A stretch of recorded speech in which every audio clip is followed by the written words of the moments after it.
নবম পে স্কেলে অভূতপূর্ণ সুখবর, বেতন ৬০ থেকে ৭০% পর্যন্ত বৃদ্ধি। কাল রবিবার প্রকাশিত হচ্ছে সরকারি গ্যাজেট। তো দর্শক, নবম পে স্কেলে প্রকাশিত গুরুত্বপূর্ণ প্রতিবেদনটি সরকারি চাকরিজীবীরা শেষ পর্যন্ত দেখুন এবং চ্যানেলটি সাবস্ক্রাইব করে কন্টিনিউ করুন ভিডিওটি পরবর্তীতে নবম পে স্কেলের সকল আপডেট নিয়মিত সবার আগে পেতে। তো দর্শক, সরকারি সূত্র ও অর্থ মন্ত্রণালয়ের তথ্য অনুযায়ী আগামীকালই প্রকাশিত হতে পারে নতুন বেতন কাঠামোর সরকারি গ্যাজেট। এতে সরকারি কর্মকর্তা-কর্মচারীদের বেতন ৬০ থেকে ৭০% পর্যন্ত বাড়ানোর সুপারিশ অনুমোদিত হয়েছে। পাশাপাশি যুক্ত হচ্ছে নতুন মহার্ঘ ভাতা, যা জীবনযাত্রার ব্যয় সামলাতে এবং আর্থিক স্বাচ্ছন্দ্য নিশ্চিত করতে গুরুত্বপূর্ণ ভূমিকা রাখবে।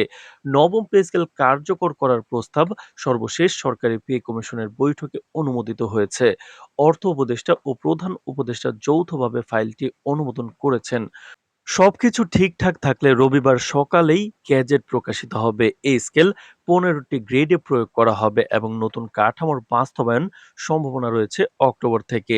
নিম্ন ও মধ্যম স্তরের কর্মচারীরাই সবচেয়ে বেশি সুবিধা পাচ্ছেন।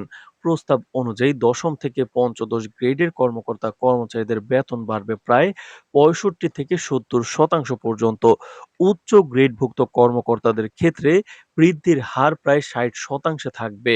কমিশনের বিশ্লেষণ অনুযায়ী এই সমন্বয় মূলত মূল্যস্ফীতির প্রভাব বিবেচনা করে করা হয়েছে, যাতে নিম্ন আয়ের সরকারি চাকরিজীবীরাও বাস্তবিক আর্থিক স্বস্তি পান।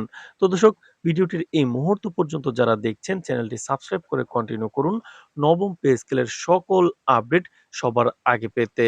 তো দর্শক, নতুন পে স্কেলের সঙ্গে মহার্ঘ ভাতাও যুক্ত হচ্ছে। এটি মূল বেতনের নির্দিষ্ট শতাংশ হিসেবে দেওয়া হবে এবং প্রতি মাসে প্রযোজ্য থাকবে। বাজারে দ্রব্যমূল্যের পরিবর্তনের সঙ্গে সঙ্গে এই ভাতা পুনর্নির্ধারণযোগ্য হবে।